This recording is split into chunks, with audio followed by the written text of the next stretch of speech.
2021년 사법연감에 따르면 2020년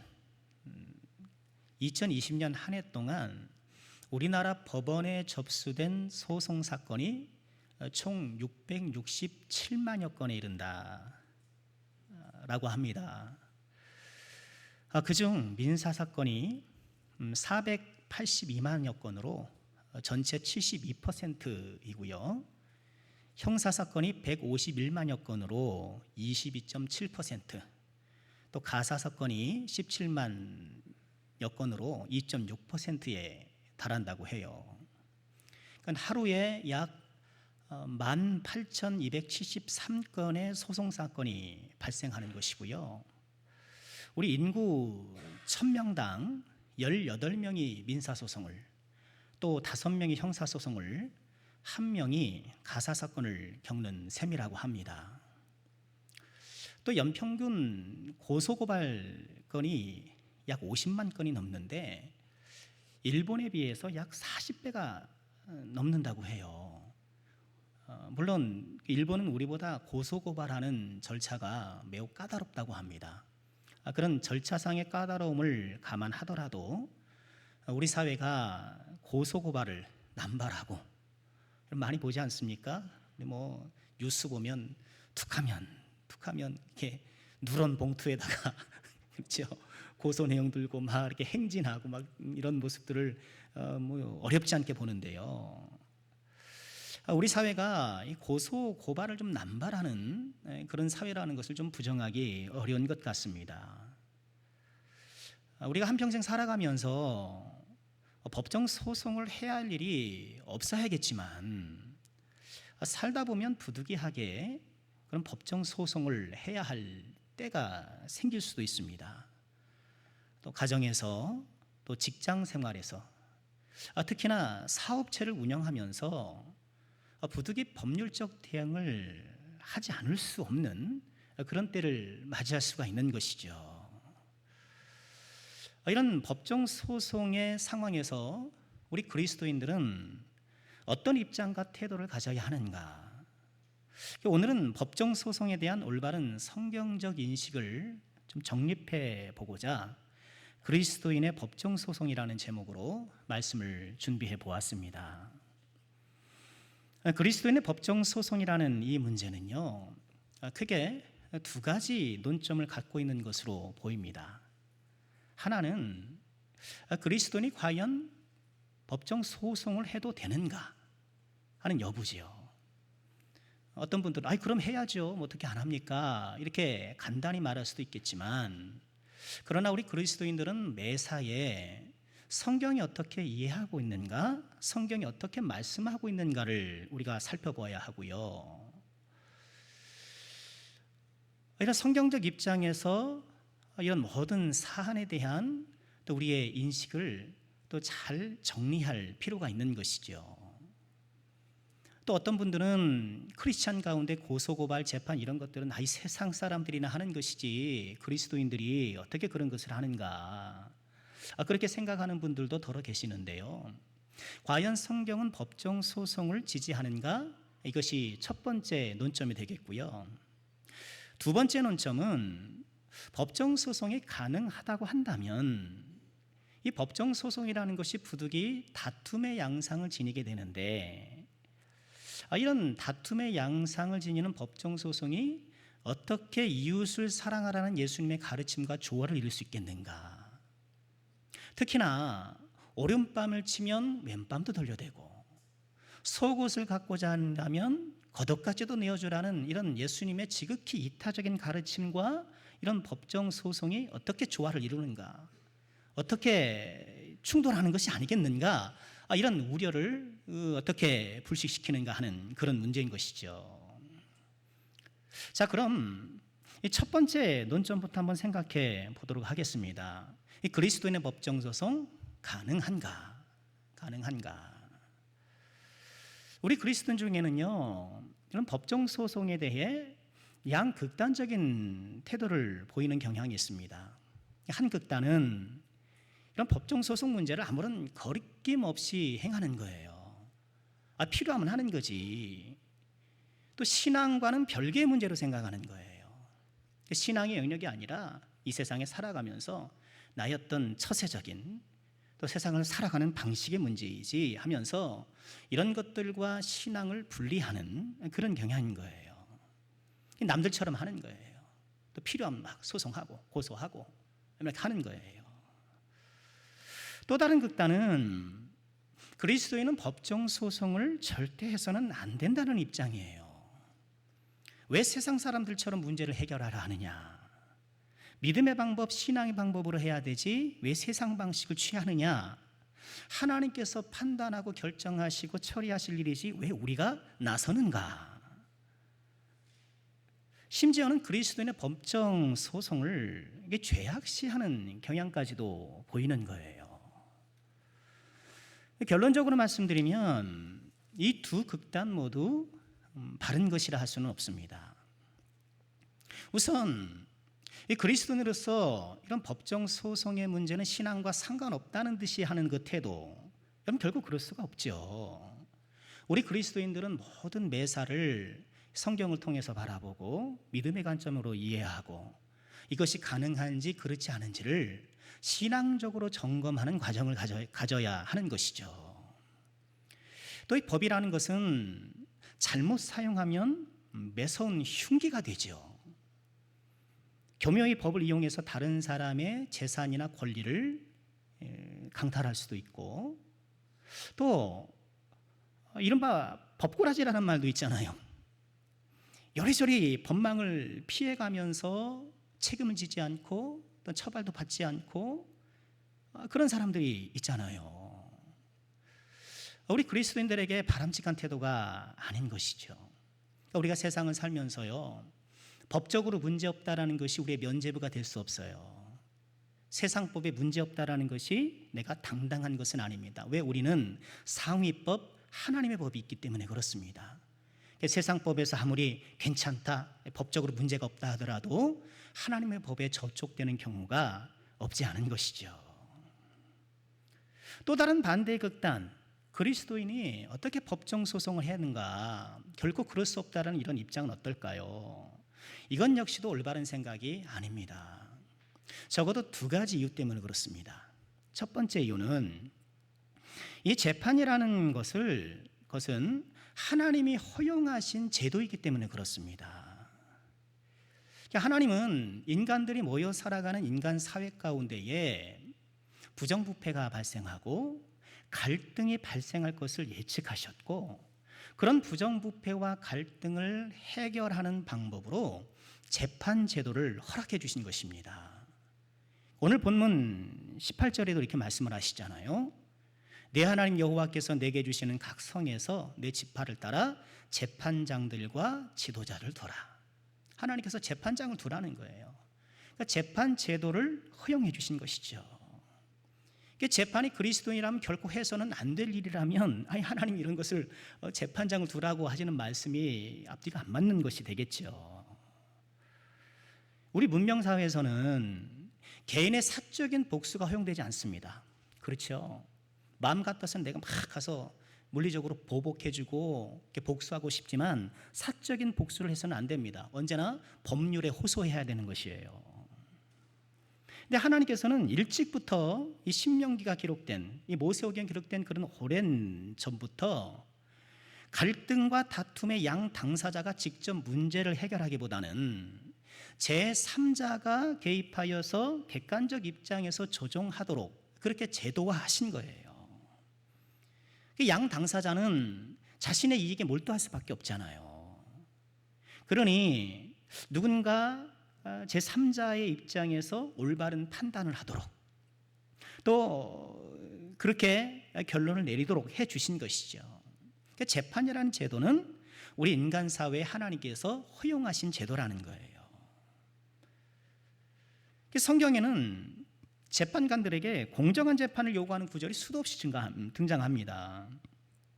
부유한 자들에게 유리한 재판을 해서는 안 된다라는 말씀도 당연히 있거니와 가난한 자라고 해서 정의를 굽게 해서는 안 된다라는 말씀도 있어요. 출애굽기 23장 6절이 대표적인데요. 가난한 자의 송사라고 정의를 굽게 해서는 안 된다라는 거예요.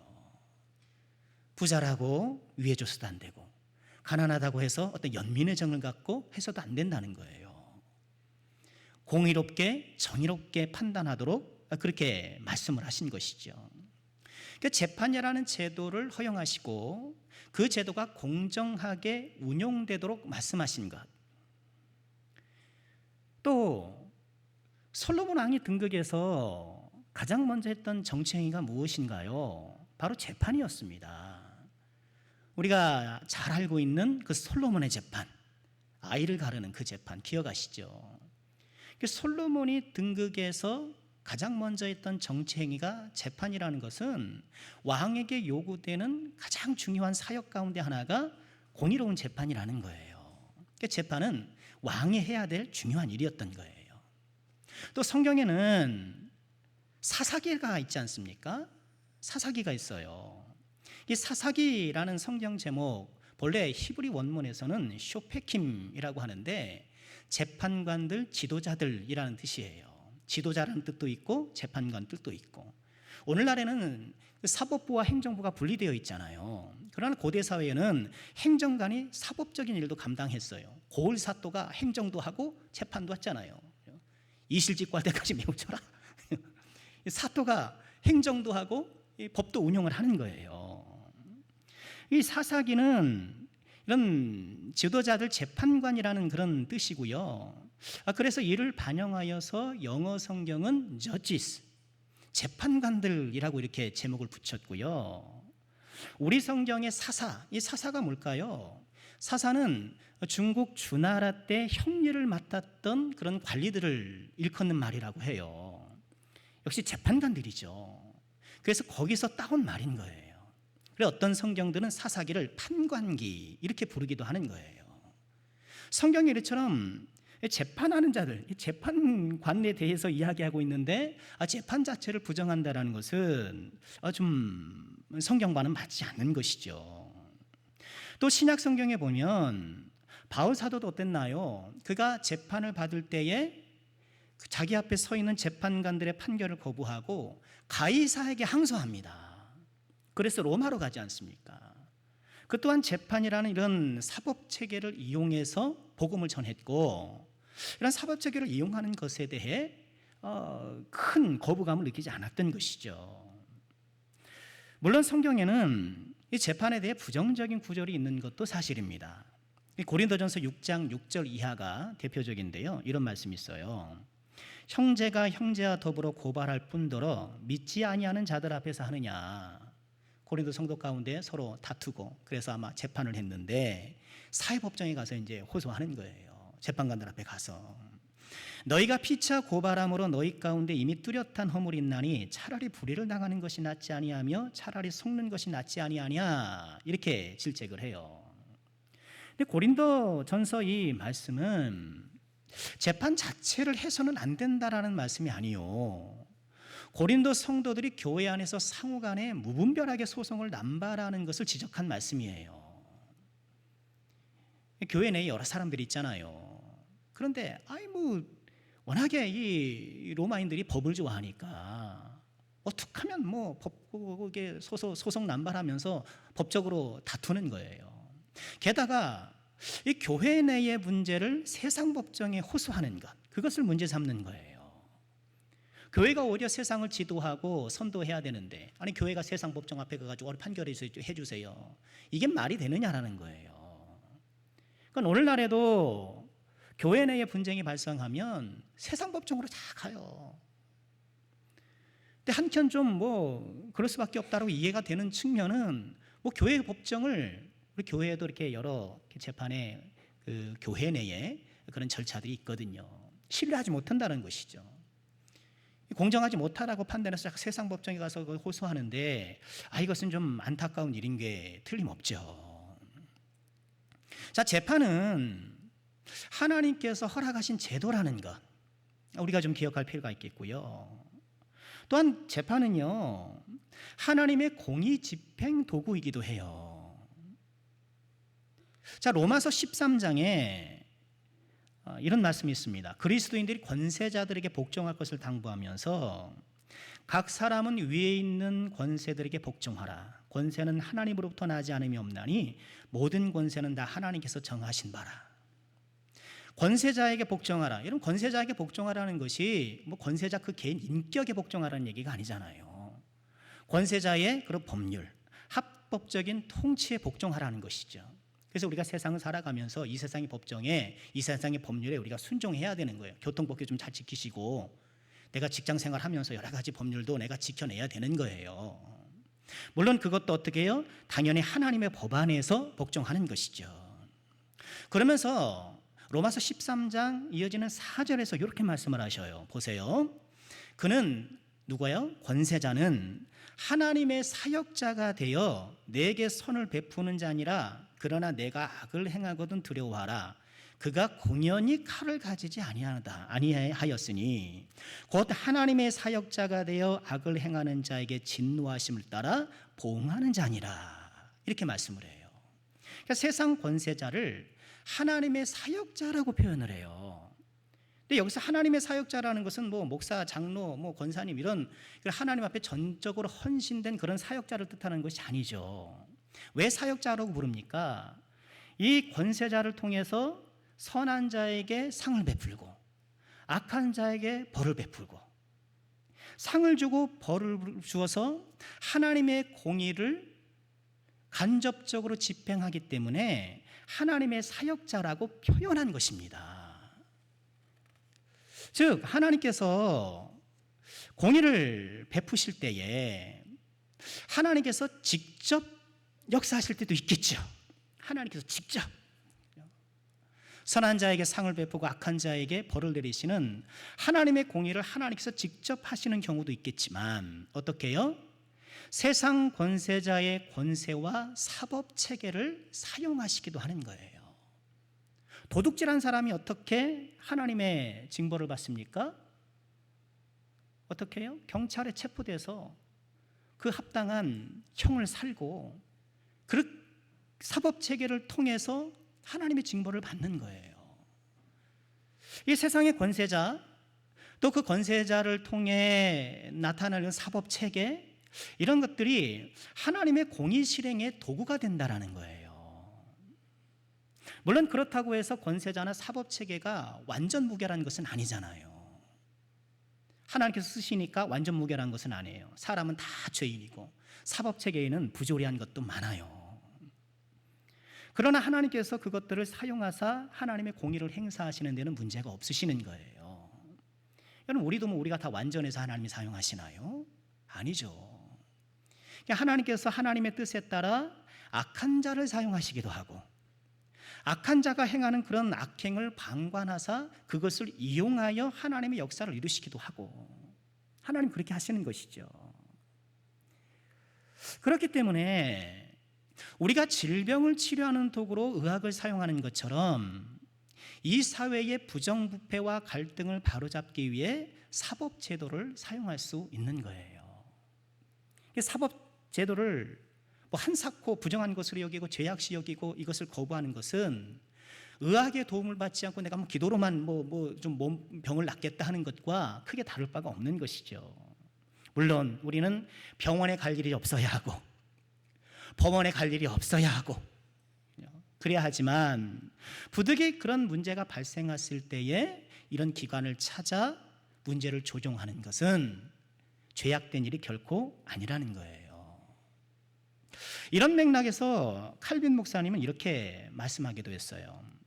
모든 법적인 투쟁을 혹독하게 금하는 사람들은, 강력하게 금하는 사람들은 스스로 하나님의 거룩한 명령과 정결한 자에게 정결할 수 있는 선물 가운데 하나를 거부하고 있는 것임을 깨달아야 한다. 즉 한사코 혹독하게 재판 그런 거 안 돼, 사법제도 그리스도는 절대 하면 안 돼 라고 이렇게 강력하게 주장하는 사람은 하나님이 주시는 선물 가운데 하나를 거부하고 있는 것이라는 거예요. 즉 이렇게 문제가 틀어지고 우리 가운데 갈등이 발생하고 이 부정부패가 있는 이 사회 가운데에 하나님의 공의가 실현될 수 있는 그런 기회를 차단하는 것이기 때문에, 거부하는 것이기 때문에 하나님의 선물 가운데 하나를 거부하는 것이다. 그렇게 칼빈 목사님이 말씀하셨어요.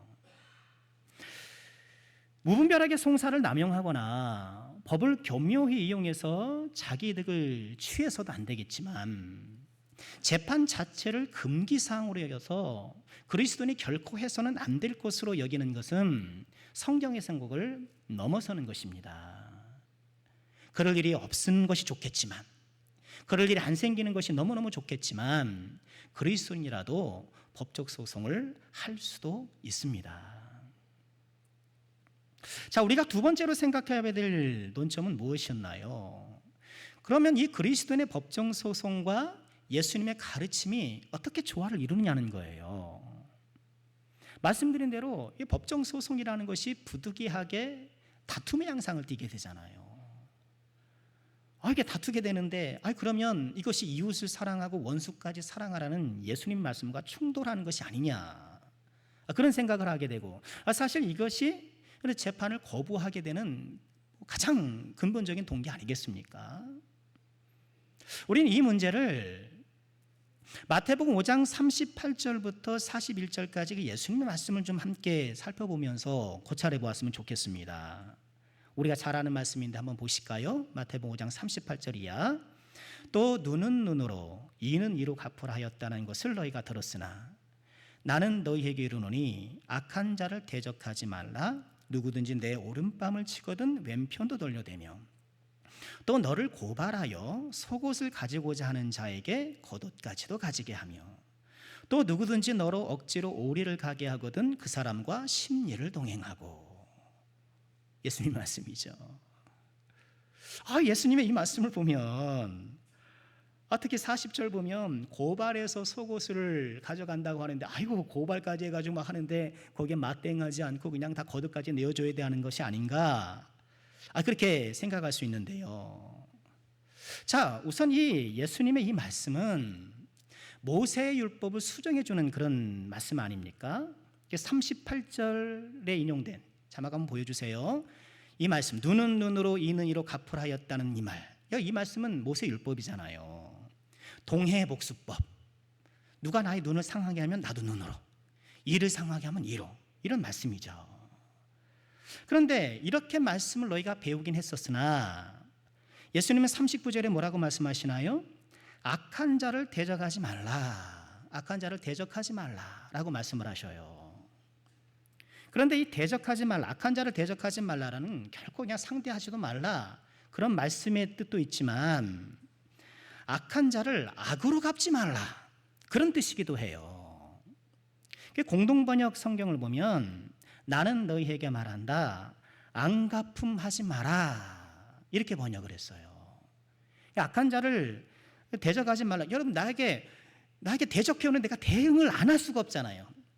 대응을 안 할 수가 없잖아요. 나에게 대응하는 것, 나에게 다가오는 것 자체가 대응인데, 그러니 나에게 악으로 대응하더라도 나는 악으로 갚지 말라라는, 선으로 악을 갚으라는 그 말씀이 바로 이 말씀인 것이죠.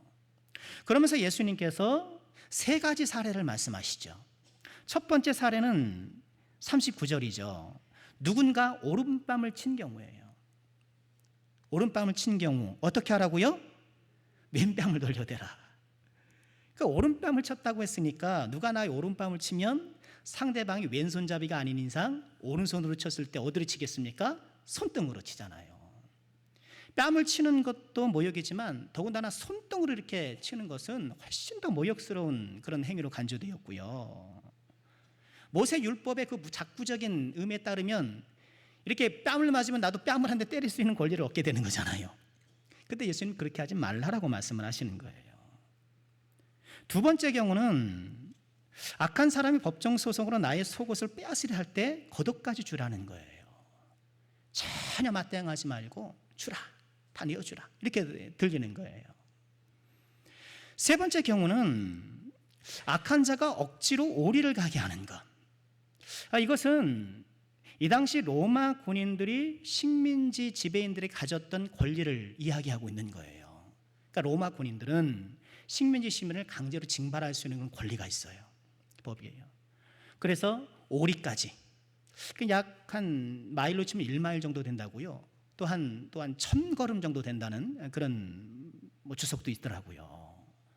여하간 일정 거리를 이렇게 징발해서 사용하는 거예요. 길을 안내시키든가, 이 짐을 좀 들어. 내가 군수물자 들고 가고 있는데 무겁잖아요. 일로 와, 이거 들어. 해서 오리까지는 시킬 수 있는 건 권리예요.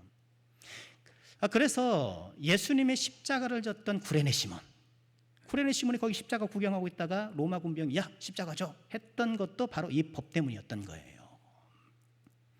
그럴 때 어떻게 하고요? 심리를 더 가져가라는 거예요. 자, 예수님의 말씀을 우리는 어떻게 받아들여야 할까?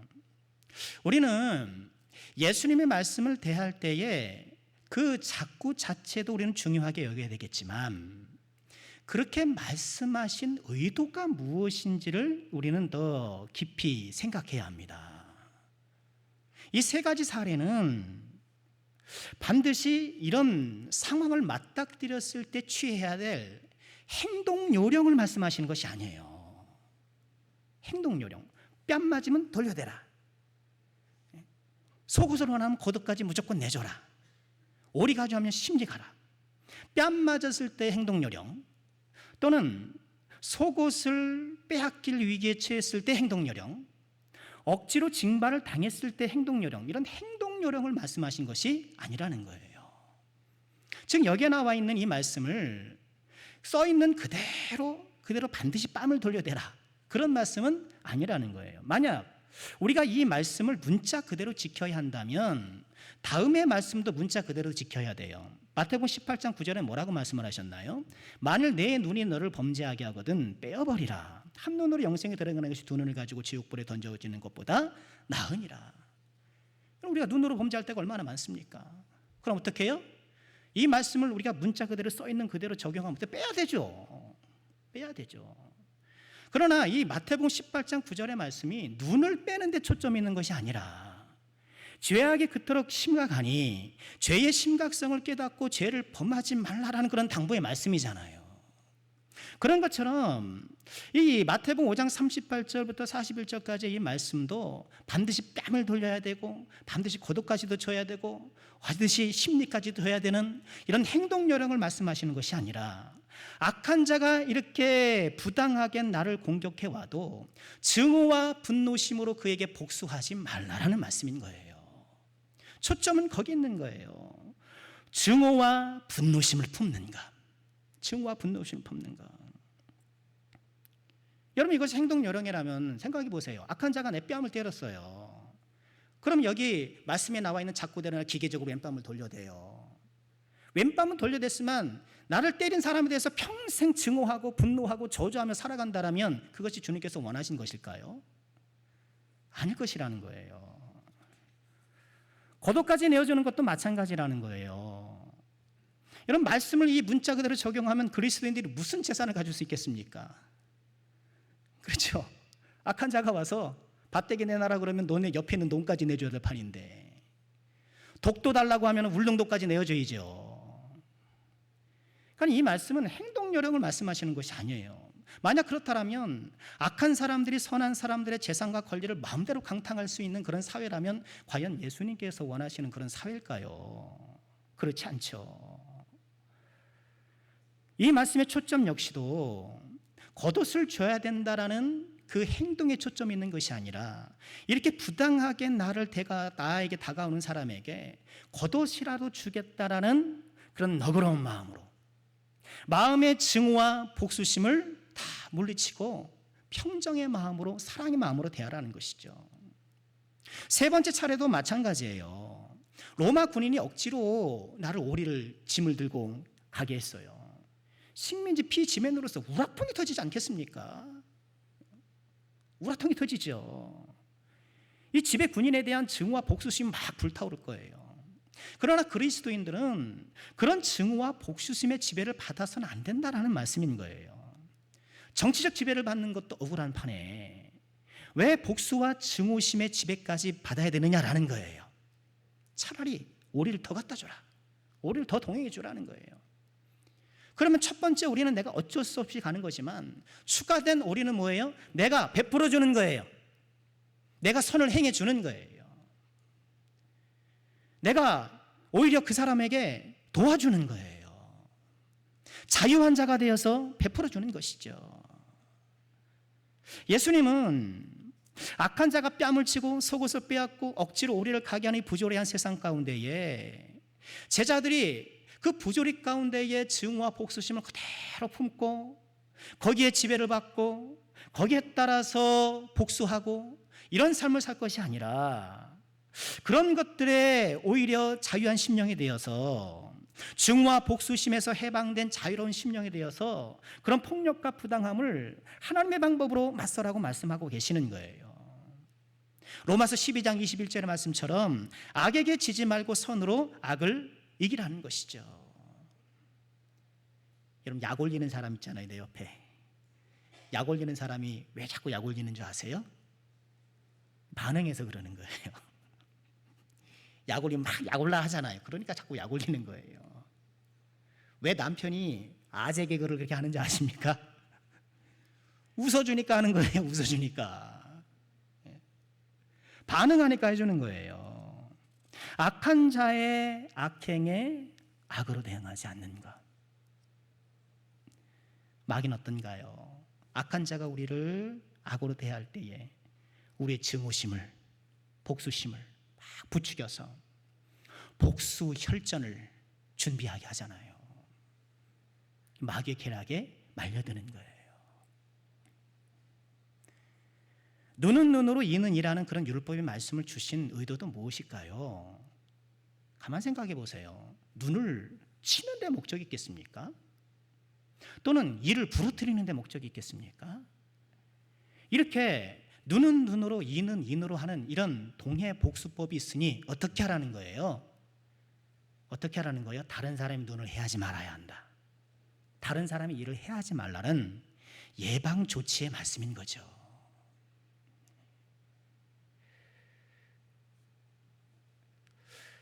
예수님의 이 가르침은 우리의 증오와 복수심, 거기에서 불타오르는 어떤 복수 행위를 금하는 것이지, 믿는 사람들이 이런 불법 행위에 대해서 아무런 대응도 하지 않고 그저 당하기만 하라라는 말씀은 아니라는 거예요. 자, 그럼 우리 어떻게 해야 될까요?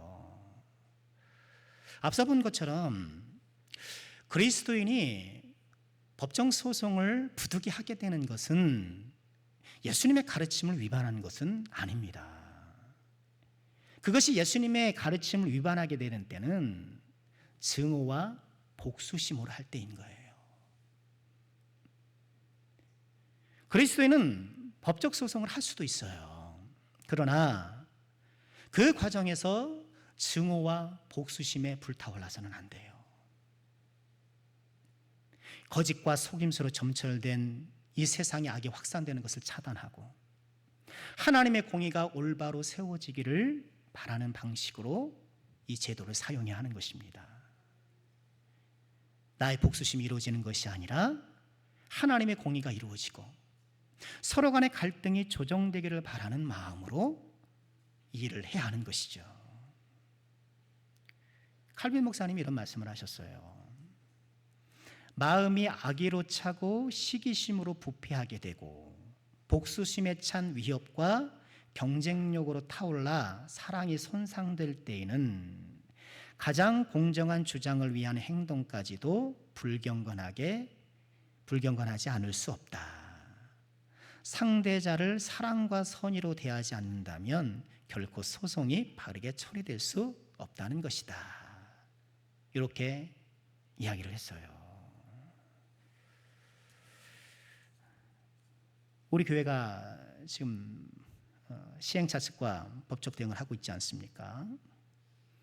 서로 간에 원만하게 합의됐던 약속을 파기한 것에 대해 부득이하게 대응하게 된 것이죠. 이 일이 촉발되었을 때부터 제가 늘 드렸던 말씀이 있어요. 기도회 때. 이 세상이 거짓과 속임수로 가득 차 있고 우리는 이 거짓과 속임수로 가득 차 있는 이 세상의 단면을 교회 공동체 차원에서 경험하고 있는 것이다. 이 거짓과 속임수를 재주 삼아서 자기 이익을 확보하려는 세상을 우리가 지금 만나고 있다는 것이죠. 필요에 따라 합의하고 파기하고 필요하면 막 윽박도 지르고, 그리고 노련하게 쥐락펴락해야 한 푼이라도 더 얻고 그래야 똑똑하게 잘 사는 거라고 생각하는 이 세상의 일면을 우리가 맞이하고 있다는 거예요. 그러니까 우리가 한 기업이나 어떤 뭐 개인을 상대하는 것이 아니라는 말씀을 계속 드렸어요. 그런 세상을 우리가 상대하는 것이고, 그런 거짓과 속임수를 재주 삼아 살아가는 세상에 대해 제동을 걸어보는 거예요. 하나님의 공의가 그런 것이 아니라고 이야기하고 있는 거예요. 그러면서 우리는 어떻게 해야 돼요? 혹여나 그들에 대해 미움이나 증오나 어떤 복수심으로 우리를 더럽히지 않도록 참 주의해야 해요. 그래서 우리가 그들을 위해서 기도하지 않습니까? 늘 대표로 기도하는 분들 공사 현장이 안전하도록 늘 기도해 주셔서 얼마나 감사한지 몰라요. 우리의 싸움은 혈과 육에 대한 것이 아니기 때문인 것이죠. 그리스도의 법정 소송을 이렇게 정리해 보면 좋을 것 같습니다. 우선 당연한 이야기겠지만 여러분 살아가시면서 갈등이 발생할 때에 최대한 상호 합의를 위해 노력을 해야 합니다. 그렇죠. 옆집에서 울타리를 쳤는데 내 마당을 이만큼 침범해 왔어요. 그럼 어떻게 해야 돼요? 아유, 그만큼 침범했으니 자, 앞마당 다 가져가세요. 그거 아니죠. 아니죠. 이렇게 좀 잘못된 것에 대해서 또 정중하게 문제 제기를 해야 되죠. 바로 잡아야 되겠습니다. 바로 잡아야겠습니다. 또 그 과정에서 우리는 소위 말해서 기선제압하기 위해서 막 혈기부려서는 안 돼요. 자동차 접촉 사고 나면 어떻습니까? 요새는 그런 분들 없죠.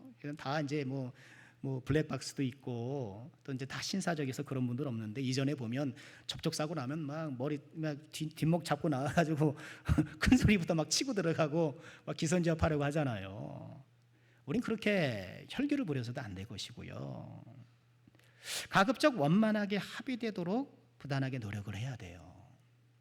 법정 소송은 비용도 들고 시간도 들고 아무래도 신경을 많이 쓸 수밖에 없기 때문에 에너지를 많이 소비하게 마련이거든요. 부득이 법정 소송을 해야 하는 경우 합의 같으면 얼마나 좋겠습니까? 근데 이래만큼 침범해 왔고 오고서는 이제 막 뻗대는 거예요. 아니다 하고 이미 지었으니 어쩔 수 없다. 법대로 해라. 그렇게 되는 상황이면 어떻게 해야 됩니까? 부득이 이것을 조정해 나가야죠. 법률 제도를 이용해서 조정해 나가야 되는데, 이런 법정 소송의 경우 말씀드린 것처럼 그 어느 때보다도 우리 마음 관리에 힘써야 합니다. 또 증오나 복수심이나 또 미움에 사로잡히지 않도록 이 갈등을 또 조정하고 어긋남을 바로잡는다는 생각을 늘 해야 돼요. 그러려고 하는 것이지 내가 저 사람 혼내줘야지, 저 사람 내가 그냥 망하게 해야지, 그런 데도 안 된다는 거예요. 그리스도인으로서 상대방에 대한 사랑과 선의를 결코 잊지 말아야 하는 거예요. 세 번째는요, 최종 재판관은 하나님이시라는 것을 잊지 말아야 합니다. 때로는 법적 소송의 결과가 기대에 못 미칠 때가 있죠. 이 세상의 사법체계는 완전하지 않아요. 또 그것을 집행하는 사람들 역시도 불완전하기는 마찬가지죠. 또 세상이 얼마나 부조리합니까? 유전무죄, 무전유죄 아닙니까? 세상이 부조리해서 악한 자가 선한 자를 이기고 강탈하는 예를 우리가 어렵지 않게 보는 거예요. 누가 봐도 나쁜 사람이 요리조리 법망을 피하며 세상을 조롱하는 거예요. 29만 원밖에 없다고 그러면서 늘 꽃빛으로 다니고 호화로운 생활하는 것 아닙니까? 그게 세상을 조롱하는 것 아닙니까? 그렇게 법을 이용해서 그렇게 세상을 막 조롱하고 막 피해가고, 그런 사람들이 법에서 이겨버리고, 이렇게 세상의 사법체계가 하나님의 공의의 수단이긴 하나, 그러나 이 죄악된 인간들이 그것을 악용하여서 하나님의 공의를 굽게 만들고 또 하나님의 공의를 땅에 떨어뜨리는 그런 예도 없지 않은 것이죠. 그럴 때 우리는 뭘 기억해야 됩니까? 최종 판결권자가 계심을 기억해야 되는 거예요. 이 세상의 사법체계가 불완전하다는 걸 알고 정확하고 공의로운 하나님의 사법체계가 있다는 것을 기억하시고 하나님이 모든 것을 알고 계시고 하나님께서 모든 것을 기억한다는 것을 우리가 믿고 원한에 사로잡히지 않도록. 여러분 그렇게 막 간혹 보면 그렇게 그 소송에서 져서 억울해서 세상 등지고 산에 들어가 살고 세상을 원망하고 그러면서 자기 인생을 막 낭비할 때가 있잖아요. 우리 어떻게 해야 됩니까? 받아들일 것은 받아들이고 내려놓을 것은 또 내려놔야 돼요. 왜요? 최종 판결자 하나님이 계시니까. 예수님이 어떠셨습니까? 불법 재판에 의해서 십자가에 죽으셨잖아요. 말도 안 되는 재판을 열어서 새벽에 와가지고 유대인들이 기소했는데 아침 9시에 십자가가 시작됐잖아요. 신속하게 초고속으로 처형이 시작됐단 말이에요. 그럼 불법 재판에 의해서 예수님께서 희생당하셨지만 어떻게 해요? 하나님께서 우리 예수님을 부활시키시고 하나님께서 예수님의 최종 승리자가 되게 해주시고 하나님께서 갚아주셨다는 것이죠. 자, 말씀을 마치고자 합니다. 서두에 말씀드린 것처럼 고소고발이 난무하는 대한민국 사회, 법적 소송이 난무하는 이 세상 가운데서 우리 그리스도인들은 어떻게 하든지 평화를 구하는 사람, 어떻게 하든지 화평을 구하는 사람이 되어야겠습니다. 그러나 부득이하게 법률적 대응을 해야 되는 그런 순간에도 우린 그리스도인 다음을 잊지 않고 어긋난 것을 바로잡고 부당한 악의 확산을 차단하고 원수를 긍휼히 여기고 사랑하는 마음을 잊지 말아야겠습니다. 이 세상을 살아가는 동안 어떤 상황을 맞더라도 그리스도의 제자로서의 품을 잃지 않는 우리 모두가 되어야 되겠습니다. 우리 하나님의 귀한 은혜가 모든 주의 종들의 삶 가운데 함께 하시기를 주님의 이름으로 축원합니다.